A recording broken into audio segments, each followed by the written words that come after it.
เครื่องที่สั่งซื้อในแอปหันทั้งหมดก็มาฮอดละสลายหันจะเป็นเครื่องอยู่เครื่องกินเป็นอาหารที่เคยมากินตอนอยู่ลาวแล้วตอนนี้หันก็ยังมาคือเก่าแกทำอิดนี้จะเป็นตีนไก่นี่จะสั่งตัวที่ว่าเขาแกะกระดูกออกหมดสั่งมาถุงนึงมีประมาณครึ่งโลนี่ล่ะแกะที่2หันเป็นข้าวเปีย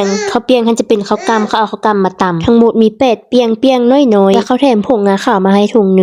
น้อยๆนึงกับน้อยๆหันเป็นกับปองป่า3ไม่ขวดสั่งมาทั้งหมด2ปองบ่ได้กินโดนแล้วก็คิดยากเลยว่าสั่งมาโตด้วยแก๊สฟองสโนตัวนี้เขาห่อดีสับตัวนี้ให้มันย่อหมูบ่ได้กินย่อดนละตอนอยู่ลาวหันก็ซื้อมากินตลอดมาพี่แล้วบ่ได้กินจักเทื่อหาก็จะได้กินเทื่อเล็กนี่ล่ะอาหารบ้านเฮาหันไปรอซื้อตามตลาดบ่ค่อยมีดอกสุหลายสั่งซื้อนำออนไลน์สั่งซื้อนำแอปเอาคันว่าเป็นแนวอยู่แนวกินแนวจะบูดหั่นน่ะคันว่ามาฮอดปึ๊บเข้าก็โทรหาเฮาปรับจูคนส่งหั่นน่ะเพราะว่าเขาย่านมันจะบูดจะเน่าแล้วเขาก็ได้รับผิดชอบให้เฮาข้างในเขาก็ใส่น้ำก้อนให้พร้อมความว่าเขาบริการดีแก๊สตัวสุดท้ายนี่แม่นขนมมึงอยู่ฮู้หั่นน่ะคือว่าก้อนใหญ่ๆบัดมาแล้วก้อนน้อยแต่ว่ามันก็ฮักได้หลายอยู่สั่งหลายโพดจนว่าบ่จื้อทำอีกคือว่าสั่งน้อยเดียวนึงบัดมาแล้วว่าเห็นหลายๆซะน่าจะแม่นค่อยลืมละ